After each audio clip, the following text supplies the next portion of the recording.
लेकिन एक श्याम साधु करके हैं, एक संत हैं, बाबा हैं यार, उनसे मुलाकात करो।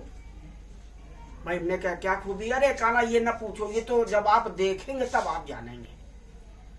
भाई ठीक है, हमने कहा अच्छा ठीक है, आते करते होते ना चलता रहा, क्योंकि बताने से हम इतनी जल्दी उनको समझ नहीं पाए। हमने कहा ठीक। फिर उनका अक्सर इनके यहाँ आना जाना था। वो कवि थे, कवियों के बीच में बैठना उठना, वो उनके बहुत ही प्रशंसक, क्या इनके शिष्य समझिए आप, चरणों में लौटने वाले थे। इनकी हनुमान चालीसा जैसे होती है, इन्होंने श्याम साधु चालीसा भी लिखी इनके ऊपर। अब वो चालीसा हमारे साधु जी के रिकॉर्ड में कहीं ना कहीं होगी। तो फिर एक बार वो उनके यहाँ घर गए, तो वहां से इन्होंने हमारी फोन से आपकी वार्ता कराई। अब जब ना मैंने इनको देखा ना इन्होंने मुझे देखा, सिर्फ मैंने इनके बारे में जाना, इन्होंने हमारे बारे में मौखिक रूप से जाना। और जानने के बाद फिर इन्होंने हमसे यही कहा कि भाई सिंह साहब, ये राही जी आपकी बड़ी तारीफ करते हैं, आप बड़े अच्छे आदमी हैं। तो हमारे यहाँ एक अष्टावक्र गाय आई हुई है जो 8 जगह से टेढ़ी हुई है, इसकी हम सेवा कर रहे हैं, इसके आप दर्शन करिएगा करके, तो आपको कुछ लाभ भी मिलेगा और कुछ हमारी आपकी मुलाकात भी हो जाएगी। हमने कहा भाई इससे बढ़िया और क्या बात है, एक साधु जी से मिलने के लिए ऐसा। और जब साधु जी स्वयं कोई बुला रहा तो मेरी इंद्री जागी कि ये ऐसे वैसे नहीं ना कोई, उस साधु को क्या पड़ी हमको बुलाने के लिए, लोग साधु क्या बुलाते, लेकिन साधु बुला रहे हैं, जरूर कोई अदृश्य शक्ति है उनके अंदर। ये कुछ मेरे अंदर आया आंतरिक रूप से। खैर मैं अपने 2-4-6 मित्रों के साथ आपसे पहली बार मुलाकात करने गया। हमारी मुलाकात आपसे भई, और जो मुलाकात थी अब उसका तो हम चर्चा नहीं करेंगे। मुलाकात में फिर इन्होंने हमको, जैसे एक साधु जी से मिला जाता है वैसे हम तो फल फ्रूट, मेवा मिष्ठान और इनकी अष्टावक्र गाय के लिए भी कुछ गाजर मूली और खीरे आदि वगैरह लेके गए थे भाई। और हम गए और आपसे मुलाकात भई।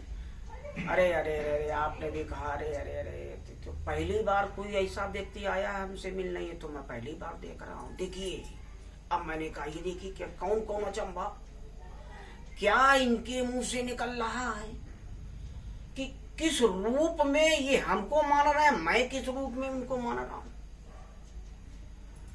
खैर इन्होंने कहा वो भाग्य हमको लेते देते नहीं, जैसा ये हमेशा सदैव कहते चले आ रहे हैं, ये मैंने आज तक देखा। और ये सन किस सन की बात है मुझे सन नहीं याद है, सन 1 कहीं लिखा होगा, लेकिन कम से कम पिछले 25 सालों पहले की बात है, इतना तो मुझे कंफर्म है। फिर यहाँ उन्होंने अपने अष्टावक्र 8 जगह से टेढ़ी गाय वाय को दिखाया वखाया। इनके आश्रम को भी मैंने देखा, वहां पर गाय भी थी, गधे भी थे, सुअर भी थे, घायल अवस्था में भी थे, नाना प्रकार के जानवर थे जिनको ये सेवा वेवा करते रहते थे। उसके बाद से हम दर्शन वर्शन किए और चले गए। लौट के आए तो बस हमको लगा कि नहीं, अभी तक तो हमने सुना है कि कोई साधु संत होते हैं, हम लोगों ने किताबों में पढ़ा कि तुलसीदास ऐसे थे, कबीरदास ऐसे थे, संत ऐसे थे, देखा तो है नहीं हम लोगों ने। लेकिन मैंने अपनी आंखों से अगर देखा कि कलयुग में अगर कोई संत है तो वो हमारे लिए सिर्फ श्याम साधु। मैंने भी फिर कुछ सोच विचार किया आपके बारे में, बहुत सी ऐसी घटनाएं इनसे मिलती हैं जो अपने आप अचंभा करती हैं। आपका नाम कृष्ण कुमार मिश्रा, अब देखिए कृष्ण कुमार मिश्रा, लेकिन इनको श्याम साधु क्यों कहने लगे, श्याम ही क्यों कहने लगे, राम कह दिए थे। तो इनके यहाँ सत्संग भवन था, वहां पर कवि लोग अक्सर आते थे। तो कवियों के बीच में एक दिन कवि गोष्ठी हुई और कवियों के बीच में कवियों ने ऐसा कहा कि भाई ये कृष्ण कुमार मिश्रा को छोटा करके इसे जाति सूचक शब्द हटाइए। कितनी अच्छी साहब आपने कहा ये जातवाद सूचक शब्द हटाइए, हमें इससे बड़ी नफरत है। और उन्होंने उसको हटाने की बात कही तो उन्होंने उसको छोटा रूप दिया, श्याम साधु। फिर मैंने इनकी कृष्ण जी से तुलना करने लगी। अक्सर लेटे रहते थे, सोचा करते थे कि ऐसा तो हमने कहीं देखा नहीं संत। तो देखा कि कृष्ण जी की भी पत्नी का नाम सत्यभामा था, आपकी भी पत्नी का नाम सत्यभामा। ये भी एक अचंभा करने वाली बात। कृष्ण ने गीता लिखी, गीता को उपदेश दिया। लिखी का मतलब रचना। आपकी भी एक रचना बेटी के रूप में गीता के इनके यहां है। ये संयोग कहिए या एक चमत्कार कहिए। दूसरी बेटी अंजलि, वो अंजलि पुष्पांजलि है। मुझे कुछ एहसास हुआ कि कोई साधारण आदमी नहीं, अलौकिक शक्ति, अलौकिक शक्ति। और फिर जो जो इनसे जुड़ते गए, नाना प्रकार की घटनाएं आती गईं। घर में सांप पकड़ लिया इन्होंने, उसको मुझे फोन किया, उसको दिखाया। और अपने जीवन से जो इनके जीवन में जो जो घटनाएं घटी, उनको ये हमारे साथ शेयर जरूर करते थे, बताते थे। घंटों हम इनके पास बैठे रहते थे, गुणगान किया करते थे, इनसे कुछ ज्ञान प्राप्त किया करते थे। आज 86 साल के हैं। शिक्षा से सब कुछ नहीं होता, अनुभव जो आदमी का होता है। इन्होंने 86 साल पहले की जो जो चीजें देखी होंगी, मैंने आज देखी नहीं। मैं तो आज 60 साल का हूं। इनसे मैंने बहुत कुछ सीखा। सेवा भाव सीखी, करुणा सीखा जीवों के प्रति, जो जीवों के प्रति दया, बंदरों को खिला रहे हैं। आज से हमारे समझ से, हम तो जब से देख रहे हैं 35-30 साल तब से बंदरों को बराबर के अनवरत खिला रहे हैं, जिसको कहते हैं। एक को दिन नागा नहीं हुआ, अनवरत। चाहे आंधी आवे, तूफान आवे, भूकंप आवे, कर्फ्यू लगा हो, चाहे कोरोना काल रहा हो, लेकिन आपका ये क्रम कभी नहीं टूटा। तो ये क्या है? तपस्या। जिसको मैंने कभी सुना कि फलाने संत, फलाने बाबा बैठ करके काफी युगों तक तपस्या करते रहे, सुना। अब बैठे रहे तपस्या करने में, उनकी दाढ़ी बढ़ गई, सब कुछ बढ़ गया। वो तपस्या उन्होंने कैसे की होगी, मैंने आपसे देखा कि यही तो तपस्या है। अनवरत 25-30 सालों से बानरों का भोज करना। और बानर भगवान हनुमान जी के एक अंश के रूप में यहाँ पर पृथ्वी पर हैं, ऐसा मान्यता है, ऐसा है भी। उनकी कृपा आपके ऊपर है। आप भी जिससे जो कुछ कह देते हैं, और वो अगर इनकी बातों पे अमल करे तो 100% हो जाता है। ऐसा नहीं कि कोई ये मंत्र दे देते हैं, कोई श्लोक पढ़ दिया, कोई ताबीज दे दिया। ऐसा गंदा ताबीज कुछ नहीं है। खुद कहते हैं ना, गंदा ताबीज कुछ नहीं, माला फूल कुछ नहीं। ऐसा कहीं आज तक की जिंदगी में कोई संत दिखाइए जो फूलों की माला पहन, रोटी की माला पहनते हैं। फूलों की माला इन्होंने त्यागी। पर्यावरण, इन्होंने कहा पर्यावरण को नुकसान नहीं, फूलों को, पत्तियों को, पेड़ों को तोड़ना नहीं। इन्होंने रोटी की, चने की और खीरा, इनको पू करके ये माला, आप माला पहनते हैं। बताइए अब तक के इतिहास में अगर ऐसा कोई संत देखा हो तो बताइए जो इस प्रकार की माला पहनता हो। बड़े बड़े साधुओं के बीच में गए हमारे साथ, हमको डलमऊ भी ले गए। वहां साधु लोग हैं, गंगा आरती में एक बार आपके साथ गए, देखा इनके पीछे तमाम साधु लोग लग गए। अब क्यों लग गए?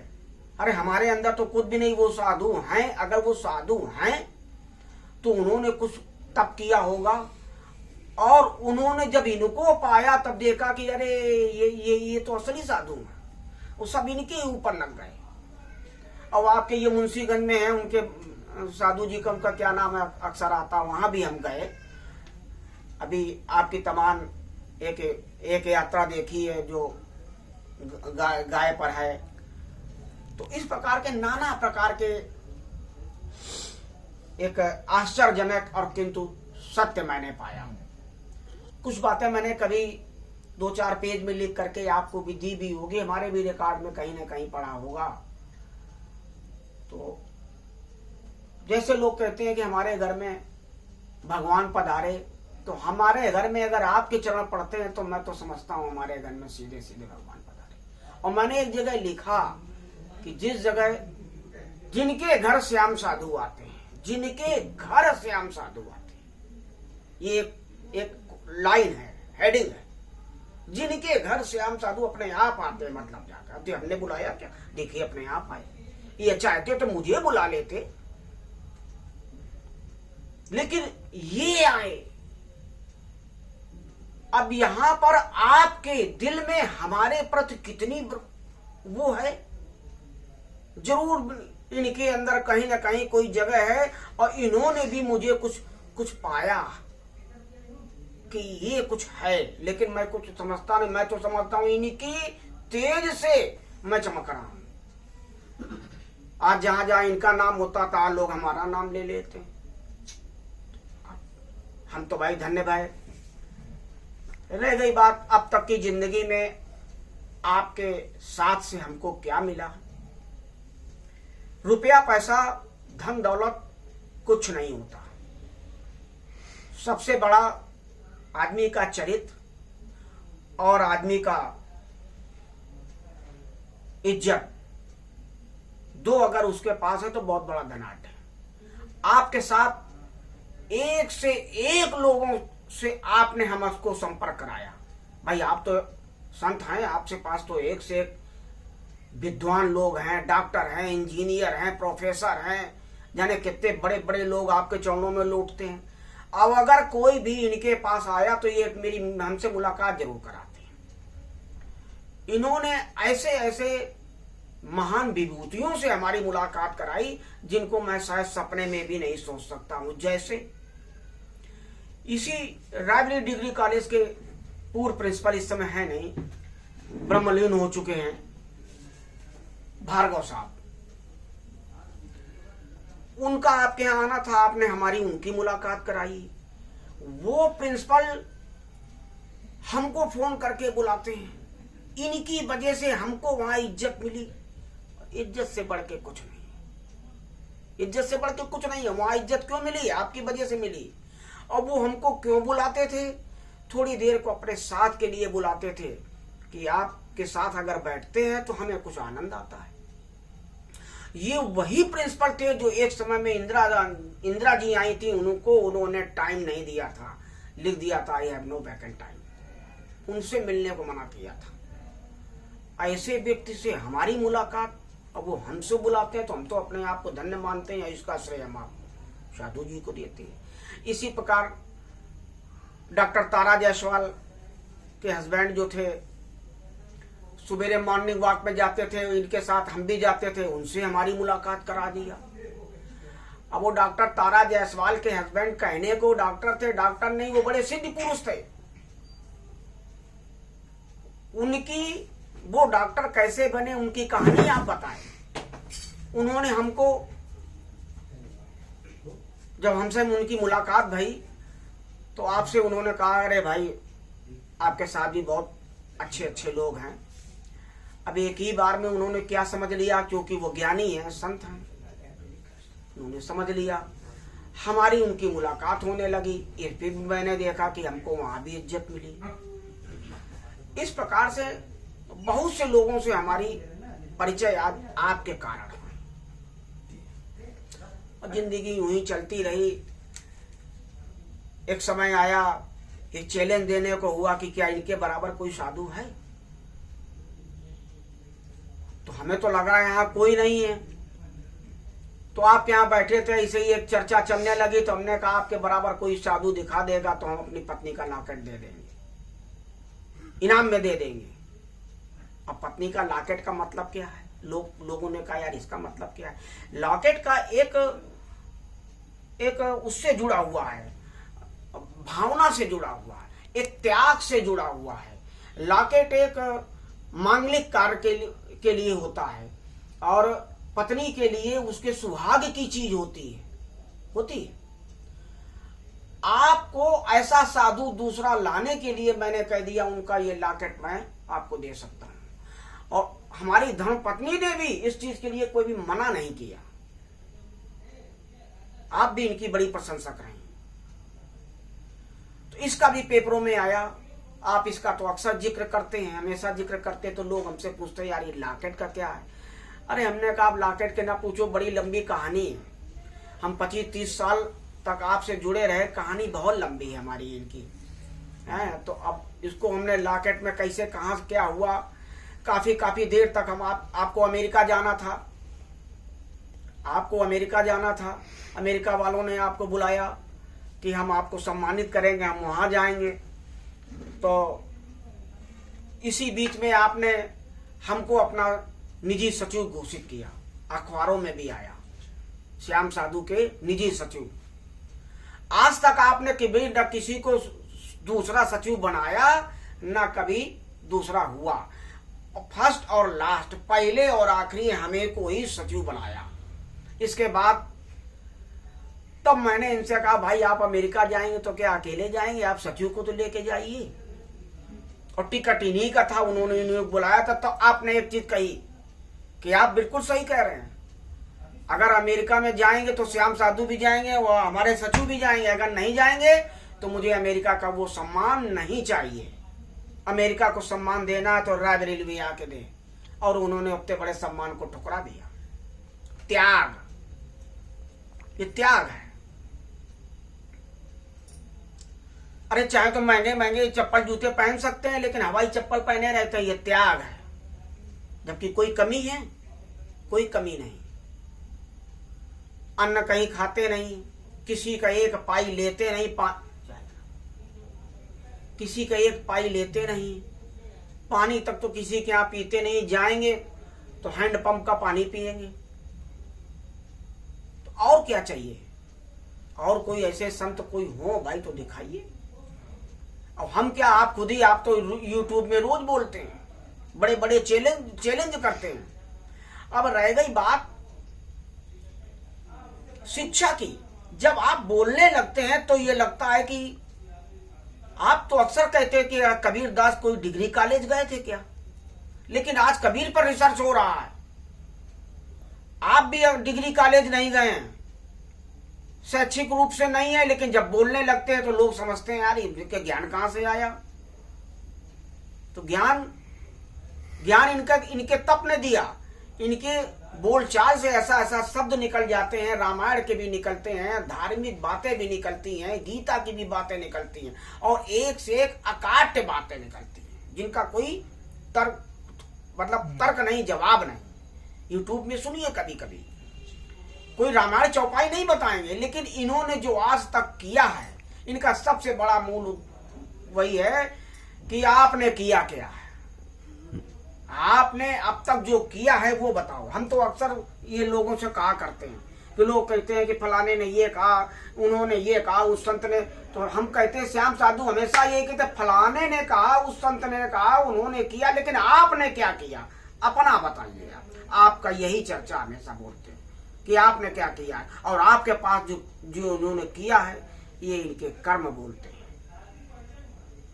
इनके कर्म बोलते हैं। इनकी गाथा अनंत है, रात भर बोलते रहे तो गाथा अनंत है। इनके फोटो देखिए, वीडियो देखिए तो समेटे नहीं जाएंगे, ढूंढे नहीं मिलेंगे घर में जरा जरा बात पे, सिर्फ प्रमाण के लिए कि भविष्य में अगर कोई प्रमाण पूछ देगा तो मैं प्रमाण दिखा दूंगा। इसलिए कोई शौक नहीं है इन सब चीजों का। और नाना प्रकार से जाने कहां से मीडिया कर्मी, और जैसे आप महान विभूतियां आई इनकी एक चित्र बनाने, डॉक्यूमेंट्री बनाने आए हैं। इसी प्रकार से डॉक्यूमेंट्री के भी लिए भी लोग आए। और शुरुआत में आपको यहाँ पर न्यूज़पेपर वगैरह आपकी न्यूज नहीं छापते थे। देखिए ये क्या है, ये जेलसी है। और ये आदमी बढ़ा जा रहा है, टांग घसीटो। तो उस समय मैंने आप से एक बार कभी कहा था, साधु जी आप परेशान ना होइए, वो अखबार छोटा होगा जिसमें श्याम साधु नहीं छपे होंगे। आज आपकी न्यूज कवर करने के लिए बड़े बड़े अखबार नहीं, बड़े बड़े मीडिया चैनल भागते हैं कि आपकी न्यूज को कवर करें। कुछ है, कुछ पाया होगा ना उन्होंने। अब जैसे इनके पास चले जाए, लोग कहते हैं इनको आशीर्वाद दे दे, ये आशीर्वाद दे, वो कहते भी ये आशीर्वाद नहीं है, कर्म करो। आपको कुछ करना है तो कर्म करो। जो मैं कर रहा हूं वही कर्म तुम करो। अगर मैं बानर भोज कर रहा हूं तो जाके 2 4 6 10 20 बानर भोज करे आइए, उसका फल आपको अपने आप मिलेगा। मैं नहीं दूंगा, वो देगा। क्योंकि जो इन्होंने कर्म किया, वो इन्होंने देखा, वही चीज ये लोगों को बता रहे हैं कि अगर रास्ते में चलना चाहते तो हमसे, हमारे आशीर्वाद से नहीं होगा। आप करेंगे, आपको मिलेगा। अच्छा करोगे तो अच्छा मिलेगा, खराब करोगे तो खराब मिलेगा। बहुत से लोगों ने बंदरों को मारा पीटा भी। यहाँ डीएम बंगले अंगले के पास अच्छा की भी घटनाएं हैं। अपने जीवन में आपने आधे बार बताई कि यहाँ जो प्रशासनिक अधिकारियों ने मना किया इनको भी यहाँ बानर भोज कराने से। हाँ, तो उन्होंने जब मना किया, उस पर भी कुछ घटनाएं ऐसी भई कि उनको मना करने का परिणाम उनको मिला। अच्छा। और जिन लोगों ने आपकी बात माना और नाना प्रकार की परेशानियों से में जूझ रहे थे, बहुत सी परेशानियों में जूझ रहे थे, किसी का प्रमोशन नहीं हो रहा था तो किसी की नौकरी की तरक्की रुक गई थी, प्रशासनिक अधिकारियों में बता दे आपके पास रिकॉर्ड है। बस मैं इतनी बात बताऊं, प्रशासनिक अधिकारी, पुलिस के अधिकारी, इस टाइप के लोग आपके पास हैं, जो जब आपके पास आए तो आपने कहा कि बस कर्म कीजिए, वही करिए। अब अब उन्होंने बानर भोज किया, उनका काम हो गया। ये क्या है, ये अचंबा नहीं तो क्या हुआ? कोई आशीर्वाद तो दिया नहीं, बस वही बानर भोज की बात कही। अब बानर भोज में आप बानर भोज कीजिए, लोग तो हर जानवर की इन्होंने सेवा किया, यहाँ तक कि सुअर तक की सेवा किया। और इसी पे वो चालीसा लिखी हुई है। वो चालीसा अगर कहीं मिल जाए, हम तो कहेंगे कि आपसे कि देखिए खोजिएगा, वो चालीसा मिल जाए तो आप लोगों को जरूर चालीसा दीजिएगा। वो चालीसा अगर उस पर आप लोग रिकॉर्ड पर लाएंगे तो हमारे राही जी का भी नाम आ जाएगा, उनकी भी कृति अमर हो जाएगी। और आपके साथ हमारी लंबी कहानी है। और जो आपको प्रश्न करना चाहे तो। और आपने बोला कि 25 साल से आप जुड़े हुए हो बाबा जी से। जी। तो 25 सालों में आपने बाबा जी के साथ बहुत सेवा की, बंदरों की, जी, पर्यावरण को लेके। जी।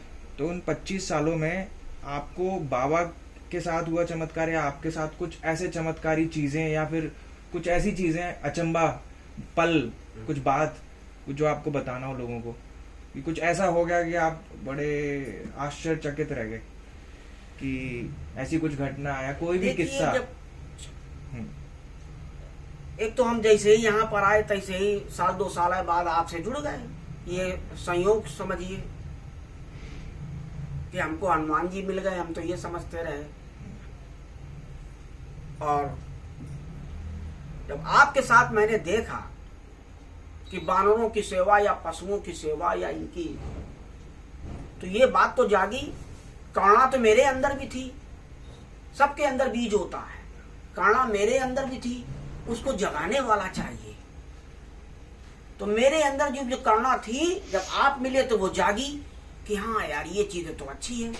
भाई पशु पक्षियों को हम भी दाना वाना डालते हैं, कभी किसी पशु पक्षी को मैंने सताया नहीं। ठीक, आपके साथ जहाँ जहाँ भी 2 4 6 बार मुझे जाने का मौका मिला, भंवरेश्वर जाने का मौका मिला, और यहाँ रायबरेली में भी 1-2 बार गए भोज कराने। भंवरेश्वर सवेरे सवेरे गए थे भोज कराने आपके साथ। तो हमारे साथ चमत्कारी घटना ये घटी कि मेरी जिंदगी बड़े आराम से कटी। लोगों की जिंदगी में नाना प्रकार की घटनाएं, दुर्घटनाएं हो जाती हैं। ये भी चमत्कार ही है। हम इसको चमत्कार के रूप में लेते हैं कि प्रभु ने हमारी जिंदगी में ऐसा कोई भी घटना, दुर्घटना है, और कहीं कोई छोटी मोटी दी होगी। तो जब भगवान राम के साथ बड़ी बड़ी घटना हो गई, कृष्ण के साथ हो गई, बड़े बड़े महापुरुषों के साथ हो गई, तो मैं तो एक छोटा सा इंसान हूं। वो हमारे पूर्व जन्म के कोई दुष्कर्म रहे होंगे तो वो घटना घटी। बाकी जो प्रेरणा मिली। तो ये जो चमत्कार, अद्भुत चमत्कार हुए, वो हमने अपने जीवन में उतारा। हमारे बच्चे भी आपके आदर्शों पे चलते हैं, आपके हिसाब से चलते हैं, और उनको कोई कठिनाई नहीं है, तकलीफ नहीं है। और जिनको जिनको भी मैंने आपके बारे में बताया, हर आदमी अचंभा होता है कि नहीं, ऐसा आदमी हमने कहीं नहीं देखा। हम तो इनको अपने पूजा वाली अलमारी में भी रखे थे। लोग निमंत्रण पत्र छपवाते हैं तो निमंत्रण पत्र में गणेश जी उनका मोनोग्राम बनाते हैं। मैंने अपने बेटे का विवाह किया तो इस पे आपकी फोटो ऊपर लगाई। हमारे लिए वो स्थान रखते हैं आप। ये एक प्रकार का लोगों को संदेश है कि आप अगर इनको कहीं आगे इस प्रकार रखेंगे तो आपका काम निर्विघ्न रूप से होगा, आपका कोई बाधा नहीं आएगी। और कुछ पूछना हो बताइए। बस काफी था, कुछ छूट है? बाकी तो सारा पूछ लिया कि आपका, आपने सारा कैसे मिले, कोई चमत्कार। हाँ जी, ये तो जैसे हो गया आंटी, कोई सवाल पूछना है? और इनका अब तो हो गया मेरे हिसाब से। मेरे पास जो थे सवाल, पूरा कवर जो भी थे, नहीं मैंने जो भी आपको बताया था सारे सवाल हो चुके हैं। चमत्कार का भी आपने बता दिया है, सारा मैसेज भी दे दिया है। अब चमत्कार सब यही है, हाँ। समझे ना, आपने सारा कि बता दिया। व्यक्ति की जिंदगी में, देखिए व्यक्ति की जिंदगी में, उसकी जिंदगी में कहीं कुछ भी कोई लफड़े झफड़े ना आवे, कोई घटनाएं दुर्घटनाएं ना हो, उसका जीवन सरल रूप से बीते, हाँ, इससे बड़ी और क्या बात होती। ये चमत्कार का ही तो है। बाकी चोट थोड़ी बहुत लगना कोई बात नहीं। हमारी भाभी जी बिल्कुल मरणासन्न अवस्था में आ गई थी। मैं आपके पास गया, मैं रो दिया। अरे उन्होंने कहा क्या बात है, क्यों रो रहे हो? तो हमने कहा ऐसी सी बात है। इन्होंने कहा कर्म करो। बस वही मैंने भोज की बात कह दिया। भाभी जी हमारी उठ खड़ी हुई। मैंने फिर ऐसी बच्चा हाँ? मंगलम, हाँ मंगलम भी ऐसे थे, बहुत बीमार। तो रोते रोते अंकल जी वहाँ हनुमान जी के मंदिर में गए और साधु जी मिल गए। उन्होंने कहा क्यों रो रहे हो? तो बताया कि ऐसी ऐसी घटना घट गई है। तो कहे परेशान ना हो, जाओ बच्चा ठीक हो जाएगा। और सही में घर आए, उठ के बैठ गया, तुरंत कहने लगा मुझे पापा से मिलाइए। और हम बराबर सुंदर कांड कर रहे, यहाँ बैठे, मतलब बहुत ही अवस्था गंभीर थी। लेकिन फिर हमने, इन्होंने भोज के लिए प्रण किया और हमने 10-11 साल तक भोज कराया। तो हम लोग भोज में क्या जैसे 10 किलो 5 किलो आटा की रोटियां बनवा करके आपके साथ चले गए और वहाँ बानरों को भोज कराया है। ठीक, ये हमारा कर्म हो गया। अब चूंकि आप तो अनवरत कर रहे हैं, अनवरत कर रहे हैं, इतना हम लोग इंसान कहाँ कर सकता है? ये तो कोई देवता स्वरूप ही अनवरत तपस्या कर सकता है। हम लोग तो कभी कभी आपसे प्रेरित होकर कर देते हैं, तो उसका जो छलक जाता है थोड़ा बहुत आशीर्वाद, वो हमको मिल जाता है। और आपने तो अनवरत जो करते चले आ रहे हैं। आपके साथ भी अजीब गरीब घटनाएं घटी, वो भी आपने शेयर किया। वो एक बार एक्सीडेंट में आपका एक्सीडेंट हो गया था, शरीर में चोट वोट लग गई थी, उसकी बारे में हमको बताया कि जब हम रात में वहाँ थे अस्पताल में तो लेटे थे, तो हमको एक तरफ तमाम वो दिख रहे थे, भूत प्रेत टाइप में, मतलब उसको यमराज समझिए। आपको दिख गए। वो भी घटना एक सजीव घटना है। अब आपने कहा भाई ये तो कोई भी देखेगा तो डर जाएगा। ये कहें जब हमको इसमें डर लगा तो मैंने धीरे से मूड इधर घुमाया। जब इधर घुमाया तो हमको इधर तमाम बंदर नाचते हुए नाच रहे हैं, कूद रहे हैं। तो ये क्या है? ये भी आपके लिए एक उन्होंने कहा कि चिंता ना करो, हम हैं। ये आशीर्वाद चमत्कार आपके साथ हो गया कि हम हैं, इनकी क्या करेंगे? तो भैया जहाँ सीधे सीधे संकट मोचन हो, उसका कोई क्या कर सकता है? संकट मोचन कोई, हमेशा आपने कहा कि पत्थर वाली की बात नहीं करते, बजरंग बली की आरती करो घंटा, वो वाली बात नहीं। आप सीधा क्या, आपके यहाँ आपने देखा होगा, जाइए। अब बंदर जो उसमें है, हम तो अभी 2-4-6 महीने पहले गए थे, अब है कि नहीं ना। एक घायल बंदर को लाए, रास्ते जा रहे हैं कि किसी काम के लिए, कोई घायल इस टाइप का मिल जाता, पशु पक्षी कुछ भी मिल जाए उसको लेके चले आए। तो बंदर मिल गया उसको लेके चले आए, उसकी सेवा कर रहे हैं, पूरा घर भर सेवा कर रहा, अपना भी करते हैं, आपकी दोनों बेटियां भी लगी रहती हैं इनके। इस प्रकार के तो यूट्यूब में तमाम प्रकार की बातें आती, हम क्या बताएंगे। ज़्यादा जानना हो तो आप आपके हिसाब से आपकी नाम की जो है श्यामसाधु.com यूट्यूब पे खोल के सर्च करके देखिए, उस पर आपको नाना प्रकार की बातें लिखी मिलेंगी। और हमारे सब बहुत से लोग हैं आपके परम भक्त हैं, शिष्य हैं, जो ये सब बातें बताएंगे। ठीक, थैंक यू, शुक्रिया।